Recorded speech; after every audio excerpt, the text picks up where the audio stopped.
Mobil melenggang di jalanan dengan suara deru yang begitu menggebu. Melewati jalanan kota ke arah jalan pedesaan. Karena memang perjalanan memakan waktu yang lama, maka sudah dipastikan keberangkatan harus lebih pagi.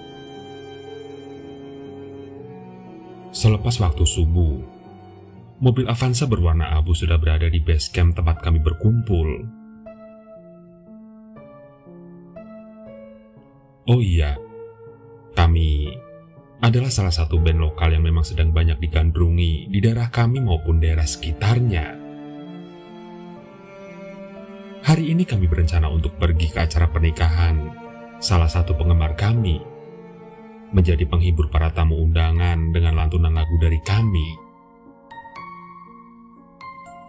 Walaupun kami band lokal, tapi setidaknya kami bisa menyalurkan hobi musik dan membuat orang lain merasa senang, bahkan terhibur saat kami pentas dari panggung ke panggung. Band kami beranggotakan 6 orang, yang diantaranya 2 cewek dan 4 cowok.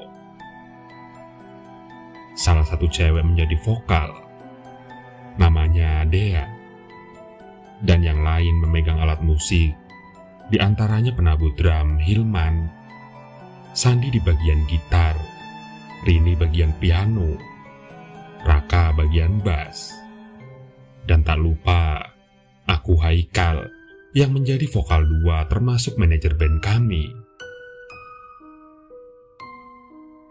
Semuanya sudah dimasukin ke bagasi dan mari kita berangkat. Begitulah ajakan Pak Didi selaku supir yang selalu menemani kami kemanapun kami pergi untuk pentas.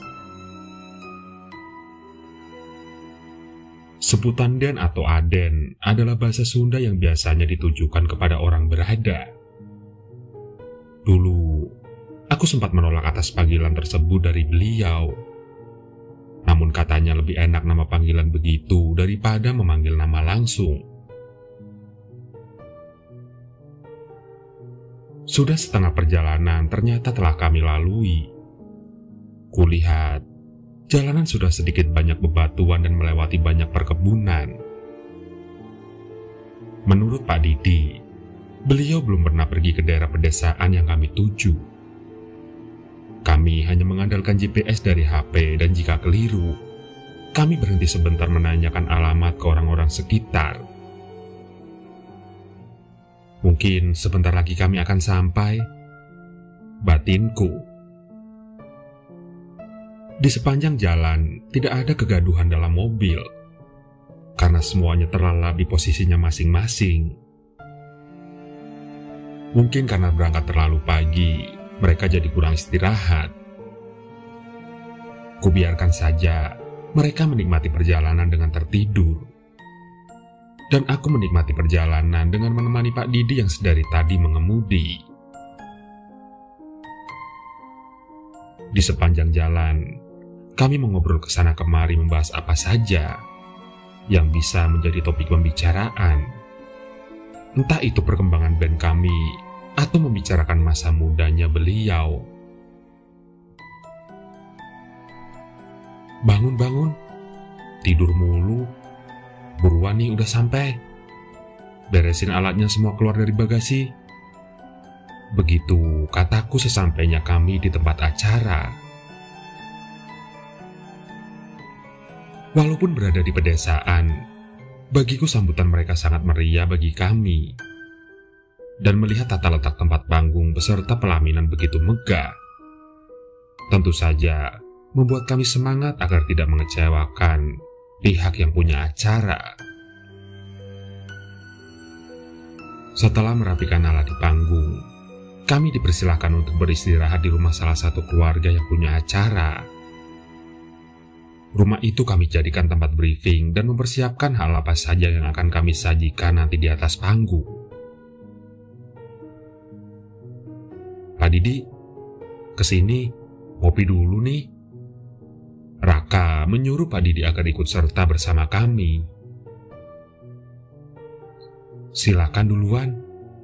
Saya mau parkirin mobil dulu, biar nyantai. Ntar biar tinggal gaspol. kata Pak Didi. Pak Didi pun berlalu. Kami pun menyantap hidangan yang diberikan oleh pihak acara dan sedikit mengobrol ringan serta bercanda. Sana cewek-cewek ke WC duluan. Tahu sendirilah kalau cewek ke WC suka lama. Dandan juga sama, lama. Ledek Hilman kepada Dea dan Rini. Ye, jadi cewek tuh ribet tahu. Iya kan, Rin? Iyalah, kalau cowok mah gampang, mau apa-apa juga. Ayo dek, ke WC-nya gantian. Takut diintip sama si Sandi. Ih, gak jelas. Gak sudi gue liatnya juga. Gak ada bagus-bagusnya tuh badan kalian. Sandi berusaha mengejek balik kepada kedua cewek itu. Setelah selesai briefing, kami pun dipersilakan untuk menaiki panggung dan menghibur para tamu undangan. Beberapa lagu yang bernuansa pernikahan kami sajikan. Tak lupa juga kami lantunkan lagu yang memang diminta dari pihak keluarga ataupun para tamu undangan. Mereka sangat antusias dan menikmati dari pembawaan lagu yang kami berikan. Entah berapa lagu, yang jelas adzan zuhur pun sebentar lagi akan berkumandang. Dan kami harus break dulu untuk istirahat sholat dan makan. Setelah semuanya sudah beres, kami pun menaiki panggung dan kembali menghibur tamu undangan yang masih berdatangan. Sebetulnya, acara kami sudah harus beres jam 2 siang. Tapi kami diminta agar tetap berada di panggung sebelum adzan asar. Mereka juga berkata akan menambah biaya jika kami menuruti keinginan pihaknya. Aku menanyakan dan meminta persetujuan dari teman-temanku. Nampaknya memang mereka agak kecewa. Tapi, mau tak mau kami harus profesional menghadapinya. Setelah adzan berkumandang, acara pun selesai. Kami kembali merapikan alat musik dan membawanya ke bagasi mobil yang saat itu Pak Didi sudah menunggu. Aku berbicara kepada beliau mengenai penambahan waktu yang diminta pihak acara. Bentar ya Pak, saya mau ngambil uang bayaran dulu. Tungguin sama yang lainnya di mobil. Beliau hanya mengangguk mengiyakan apa yang aku bicarakan. Setelah menghadap ke pihak acara, ternyata aku harus menunggu lumayan lama. Dikarenakan orang yang mengurusnya sedang ada urusan lain juga. Sampai-sampai chat dari teman-temanku banyak yang masuk. Dan akhirnya Pak Didi pun menyusulku. Gimana Den? Takut keburu malam? Mana jauh perjalanan? Takut gelap juga? Kan gak tahu jalan ke sini tadi. Aku akhirnya berbicara ke pengantin untuk menanyakan orang yang ngurus acara. Dan tidak lama kemudian dia muncul di hadapan kami. Ia meminta maaf atas segala kendala dan juga hal yang membuat kami mungkin kesal. Aku hanya tersenyum saja. Pak Didi dan aku pun langsung menaiki mobil. Kulihat wajah teman-teman yang lain sangat kesal dan merasa bosan. Aku berusaha menenangkan mereka dan meminta maklum atas segalanya. Aduh, udah mau malam ini. Lahola aja ya Den. Semoga nggak ada apa-apa di jalan. Kalau pas maghrib kita sholat di masjid terdekat saja, kata Pak Didi.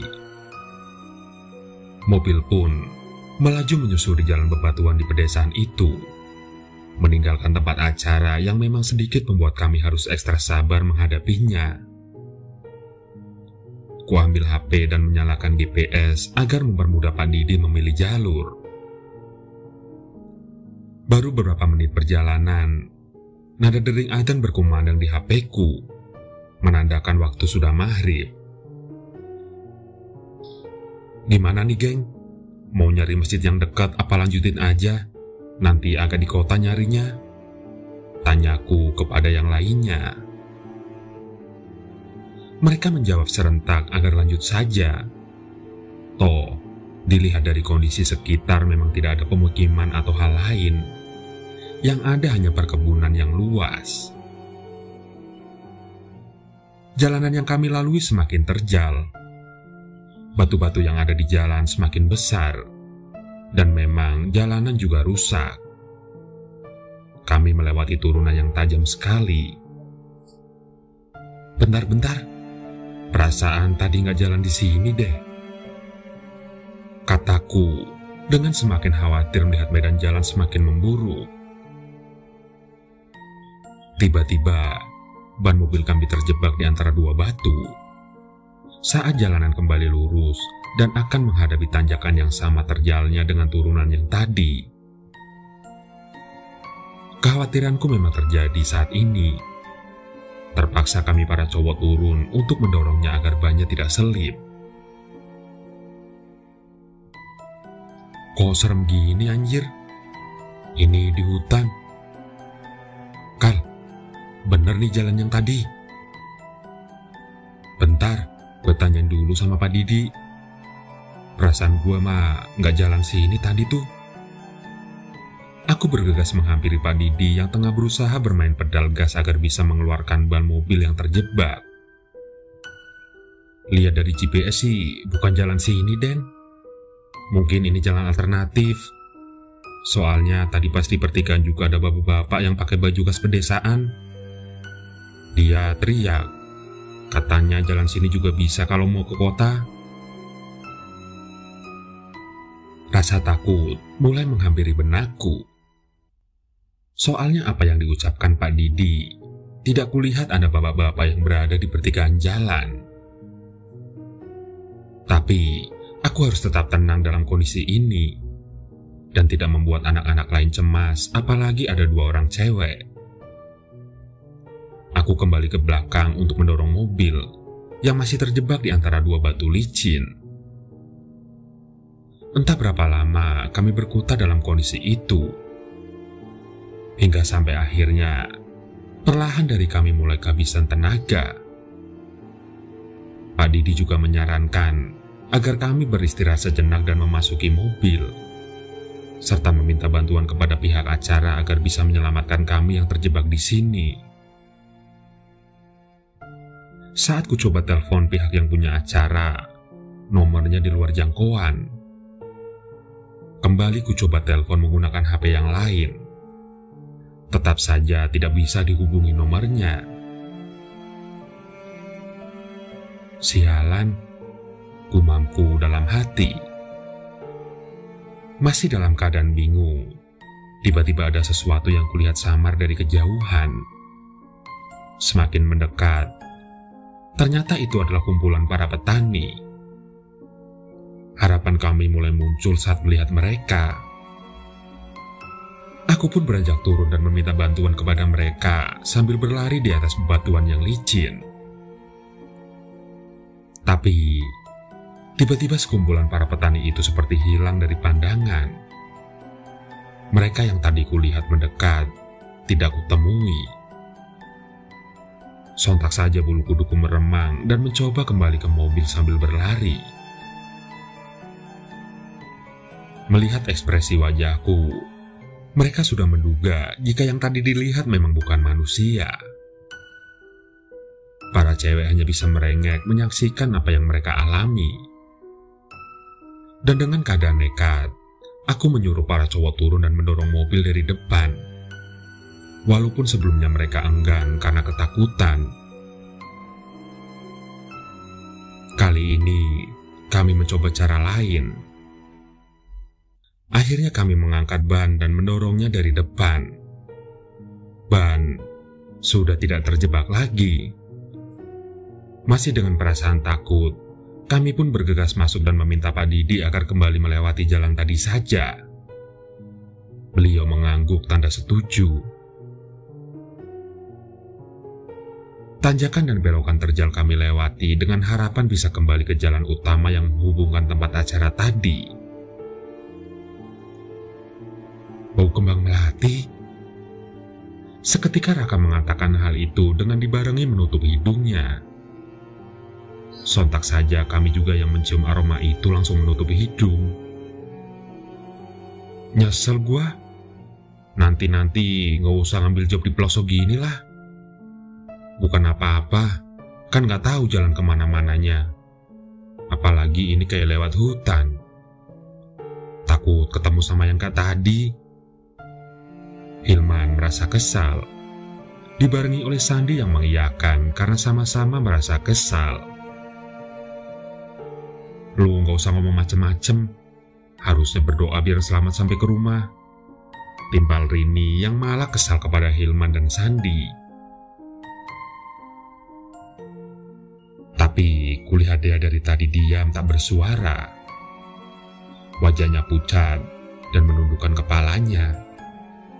Kupikir dia tidak enak badan atau trauma dengan apa yang dia lihat tadi. Tiba-tiba mobil berhenti, dan Pak Didi berusaha untuk menyambikan mobil agar tidak berada di tengah jalan. Tenang, jangan khawatir. Kita lihat dulu mesinnya, takut ada apa-apa.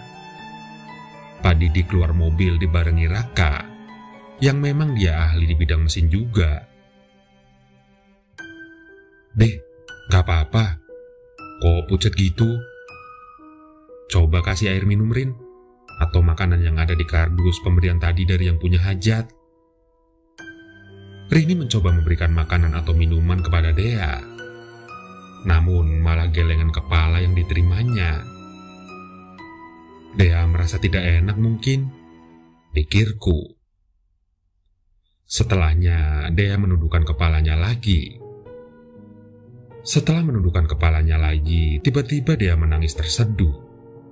Ia meminta agar cepat pulang dan kembali lagi ke rumahnya.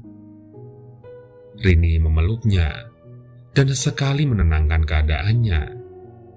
Namun, tangisan Dea berubah menjadi tawa yang membuat kami kaget. Ia tertawa seperti halnya tertawaan yang ada di film hantu. Melihat situasi itu, Hilman langsung marah. Udahlah, gak lucu. Lagi panik gini malah nyari gara-gara. Kepala Dea yang tadi menunduk ke bawah, kini menengadah dan menatap tajam ke arah Hilman. Tatapannya penuh amarah. Matanya melotot seakan bola matanya ingin keluar dari tempatnya. Mulutnya menyeringai. Dan dengan satu kesempatan, ia langsung menerkam leher Hilman dengan kedua tangannya. Iya, Dea kesurupan.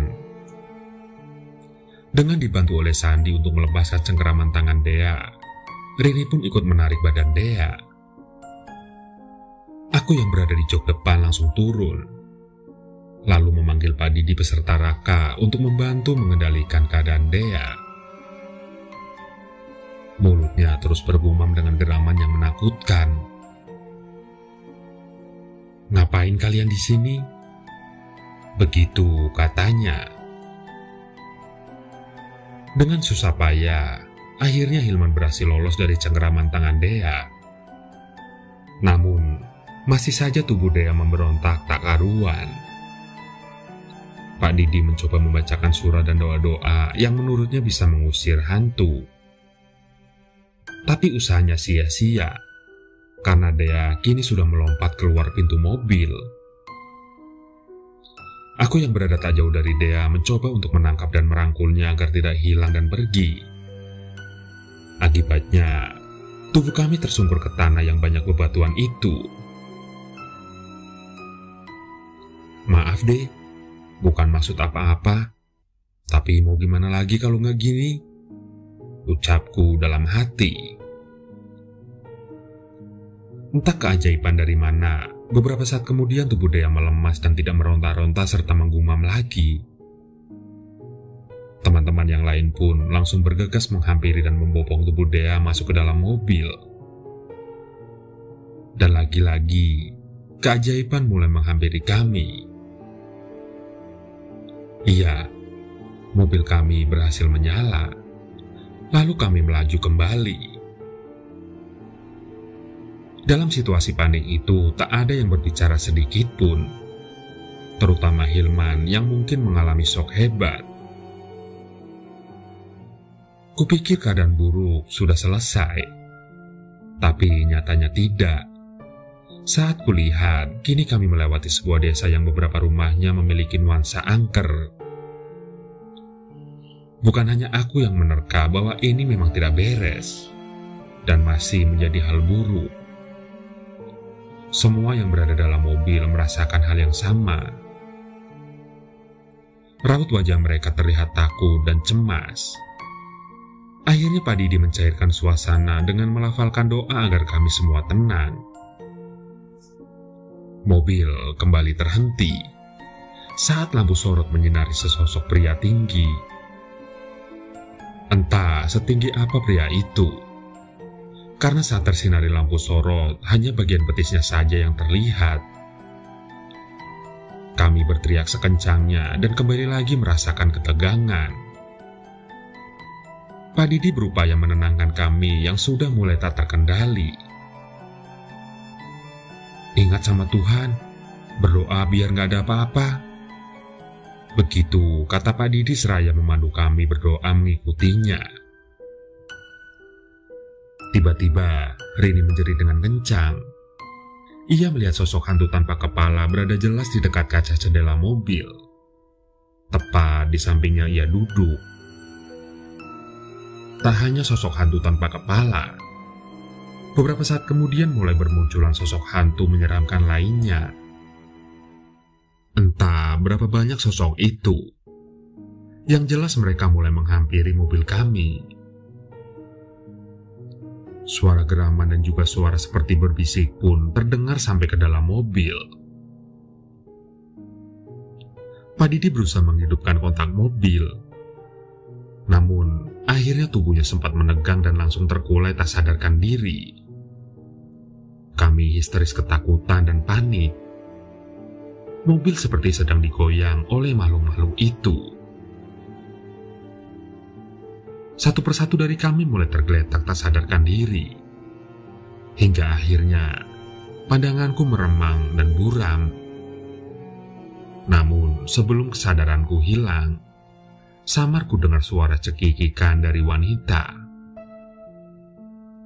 Suruh siapa berpergian menjelang malam? Jadi disasarin sama kami kesini kan?